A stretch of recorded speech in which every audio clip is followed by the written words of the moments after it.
Shalom. All praises, glory, and honor to Yahweh, Bahashem Yahushai, Bahashem HaKadosh. Double honors unto the apostles and elders of GMS, to the true leaders of Israel today. And salutations to all of the Akim who do this work in truth and sincerity, who risk their lives and their freedom to do so, as well as the scattered Israelites who come looking like the heathen but are not, by way of their forefathers' seeds who are Israelite men. The true name of the Most High is Yahweh, and his son's name is Yahushai. And the Lord's holy chosen people are the so-called Negroes, Latinos, and Native Americans, as we are the ones who suffer under the curses in the book of Deuteronomy. My name is Akalio, and this video is about the times ahead, which is the time of Jacob's trouble, which is going to bring about a lot of chaos, a lot of hell, a lot of judgment. All right?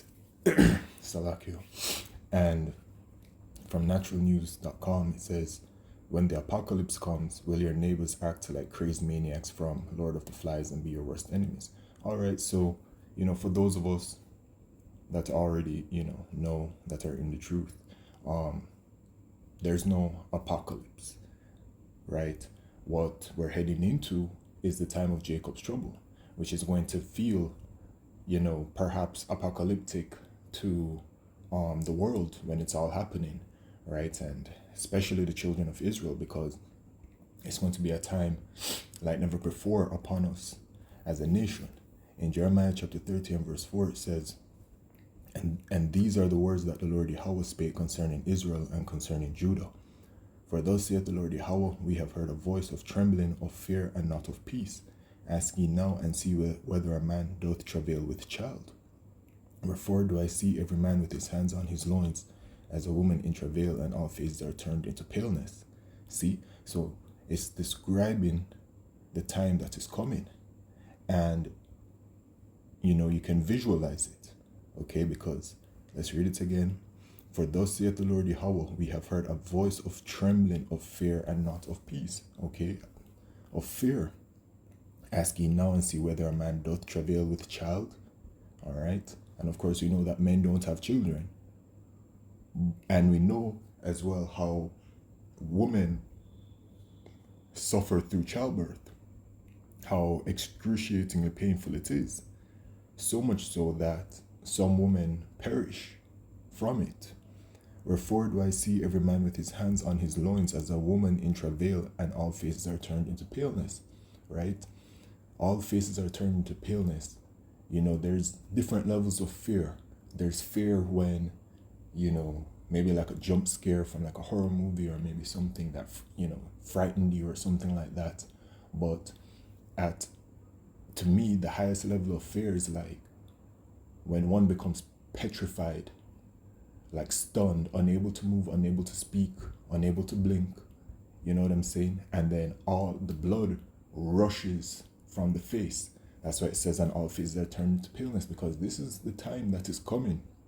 All right, this is how horrible it's going to be. Okay? Alas, for that day is great, so that none is like it. It is even the time of Jacob's trouble, but he shall be saved out of it. The time of Jacob's trouble, a time like never before upon us as a nation. All right, and he shall be saved out of it is referring to the elect of the nation of Israel.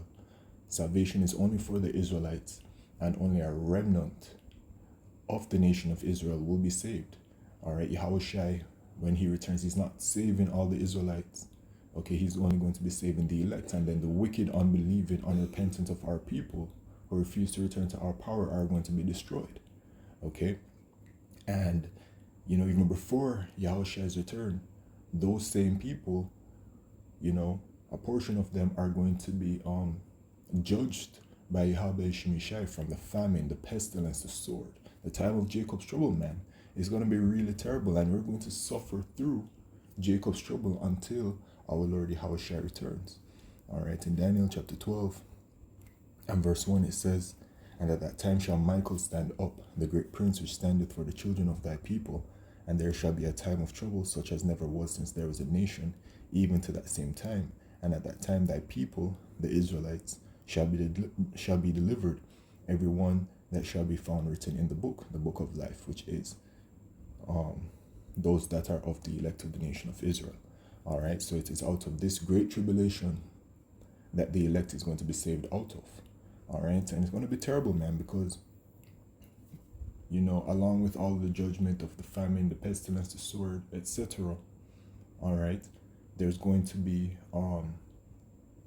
the situation with the mark of the beast, which is the microchip. Okay, and if you take that microchip, you're going to be destroyed. So let's read about this scenario of sorts. We often assume our neighbors are inherently safe allies simply because we live near them. We wave across the street, swap tools, and bond over shared routines, and that's true. My neighbors are very friendly. We share, the produce that we all have in our, at the house, in the yard and stuff. You know, we share fruit and all that kind of stuff, man, with one another, and we're able to go to one another and ask for help. Right now in these times when things aren't heading toward in the time of Jacob's trouble, and I know other people experience very friendly and neighbors and stuff. This familiarity breeds a false sense of trust, one built not on true loyalty but on the stability of functioning systems. When those systems collapse, right? No power, no water, no emergency response, and let's not forget, no food. The mask of civility falls, and neighbors can swiftly shift from friendly to threatening. Here's how it will go down by the numbers. And that's true, because the scriptures talk about it, that this is what's going to happen. All right? When it is that things start to get worse, when the famine starts to kick in, it's going to be like in stages, right? So first it's going to be, certain announcement about food shortages, and then the rationing, or you can only buy this amount, and then eventually it's going to get worse and worse, and then it's just going to be full-blown famine, all right, worldwide. And the scriptures say in the book of 2 Ezra chapter 6 and verse 22, and suddenly shall the sown places appear unsown, the full storehouses shall suddenly be found empty, right, the places that have food and stuff. And the trumpet shall give a sound, which when every man heareth, they shall be suddenly afraid. So the announcement is going to go out, all right, that, because of the situation that's happening, maybe perhaps it's a situation that the ships aren't coming anymore to Jamaica, for example, or the ship, or to any country or whatever, and then the country has to be self-sufficient, right? Which, a country like Jamaica, it's not possible to be self-sufficient. You know what I'm saying? And then even so, the grocery stores, they replenish like 2 to 3 times a week, right? And they rely on something called, I think, just-in-time delivery. Okay, so the stores can very quickly be found empty, very very quickly. You know what I'm saying? Within like a week, maybe 2 weeks. And at that time shall friends fight one against another like enemies. See? And the earth shall stand in fear with those that dwell therein. The springs of the fountain shall stand still, and in 3 hours they shall not run. So it says, and at that time shall friends fight against one another like enemies, because it's going to be survival of the fittest. Every man for himself. Because all kinds of things are going to be happening, and the money is going to fail as well. The money is going to crash. And then with the disease and everything, people are just going to be bugging out, So your neighbor is not going to, so what's going to be happening is that the neighbor that, once was friendly with you, that neighbor is going to be watching you to take your resources, right? And the neighbor is going to also slaughter you for your resources. And then let's not forget, just in general, the overall cities and the social statuses, right, from the lower class to the middle class to the upper class. It's obviously going to be the lower class, then the middle class, if the middle class even really still exists, you know what I'm saying? But those that are poor, impoverished, they're going to feel it first. They're the ones that are not going to even be able to buy the food and stuff like that. You know what I'm saying? So they're not just going to sit down there and starve, They're going to go out and they're going to be looking for food. And it's going to get very terrible and very violent, man. When systems fail, so does trust. The collapse of public infrastructure, power, water, communication rapidly shatters the illusion of neighborly love, loyalty. Casual relationships built on routine civility dissolve, revealing how proximity can turn into a threat when resources run dry and survival instincts kick in. True. Very true. Preparedness can make you a target. In a crisis, being well stocked or self reliant isn't seen as wise, right? Because when they know that's where, there's food and supplies there, people are going to be targeting that place. It's seen as selfish or hoarding. Neighbors who once shared bears may justify stealing from you because they feel entitled to your supplies, especially when they know what you have. Betrayal begins quietly. The shift from friend to enemy isn't instant. It starts with odd questions, lingering stares, and subtle probing. Familiarity becomes dangerous as those closest to you know your routines, weaknesses, and where you hide your resources. Operational security survival. Broadcasting your preparedness. Online or in person can make you a magnet for desperation. True preparing includes emotional discipline, psychological readiness, and the wisdom to remain quiet, selective, and unreadable when it counts most. But you know what the thing is? Only the elect of the nation of Israel is going to get through this. All right, but the times are going to be terrible, man. You can think about society is going to collapse in a certain type of way because the wicked elite of Esau, Edom, they're going to be bringing hell to the earth. In Revelation chapter 6 and verse 8, it says, "And I looked, and behold, a pale horse," which is talking about Esau, Edom, the so-called white man, the rulers of this wicked kingdom. And his name that sat on him was Death, and hell followed with him. And power was given unto them over the fourth part of the earth, which is talking about a miracle, to kill with sword, and with hunger, and with death, and with the beasts of the earth. So Esau, Edom, the so-called white man, he's intentionally going to be bringing about chaos and hell to this world. And a part of their motto is order out of chaos. Order at chaos. All right. So they're going to be bringing it intentionally, man, especially the famine. The famine is going to be engineered by Esau, okay? And they've revealed that too, okay? But yeah, I'm not going to read the rest of the article, but it does speak true to the times that we're heading into. You can think about movies like World War Z, where I know that's a zombie movie, but I'm referring to a specific scene there, which it's on YouTube. World War Z store scene, where it's just chaos, man. The stores ravaged. People are running around just getting whatever they can. It's gonna happen like that.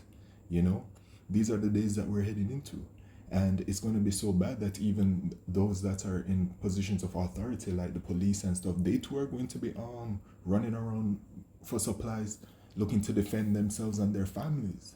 You know what I'm saying? Because it's going to be lawless. It's going to be pandemonium. And that word pandemonium, it breaks down as pan meaning all, and demonium meaning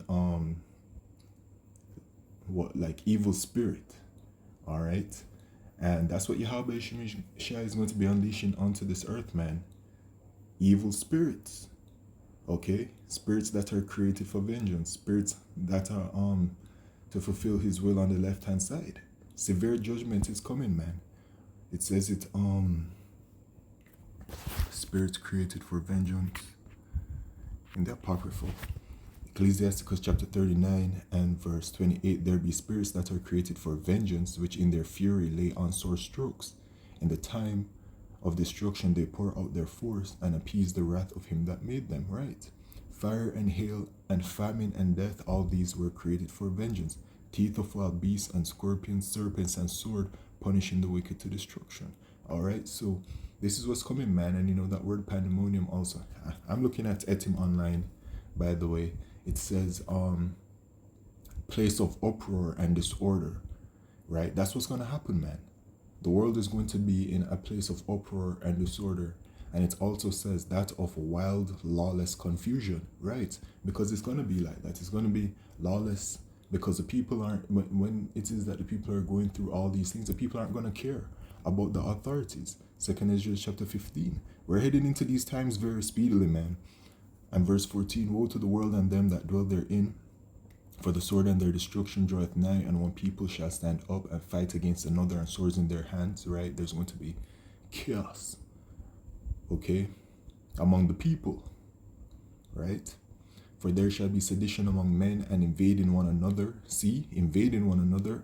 "They shall not regard their kings nor princes, and the course of their action shall stand in their power." There's another movie that comes to mind, Bushwick.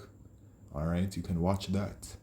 Okay, that one shows you a time of societal collapse. Okay, and how people just have to, push forward with surviving, which it is every man for himself. A man shall desire to go into a city and shall not be able. So martial law is going to be upon the world as well, in various different cities. For because of their pride, the city shall be troubled, the houses shall be destroyed, and men shall be afraid.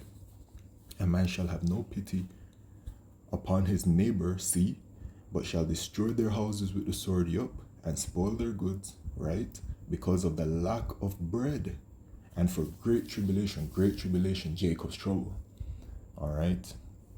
And the lack of bread, the famine. So once again, a man shall have no pity upon his neighbor, but shall destroy their houses with the sword and spoil their goods because of the lack of bread and for great tribulation. So it is written to happen in the scriptures, right? It's prophetic that it is going to happen, and it's going to happen in a very terrible way. So, seeing this article, man, it does speak to the times that are coming. All right, and then even when you look at it, chaos, collapse, dangerous, disaster, evil neighbors, panic, preparedness, scarcity, survival, prepping, SHTF, all of that kind of stuff. And for those of us that believe, it's all about just faith in Yahweh Shemishai, man. There's no carnal prepping of sorts. And that's not to say that when things are getting rough that you don't, you just sit at home and you don't do anything. No, you go and get your stuff and whatever else, for as long as you can, you know what I'm saying, until things get worse and worse, and until you're unable to, there's still intelligence to be had with this, and wisdom, but that's not where our faith lies, in the carnal things of, that our faith lies in Yahweh Shemishai. All right, so yeah, man, it's coming, man. It's gonna come, and you'll see how quickly it is that society is able to collapse. And they're going to do it, man, to establish their new world order, which at the forefront of that is the microchip. And so you're going to have these places that are going to be chaotic, right? And then they're going to have these safe zones, these green zones, these areas where they're going to say, okay, well, these areas are fine, but guess what? You're going to need a microchip to be a part of it. This is where it's heading towards.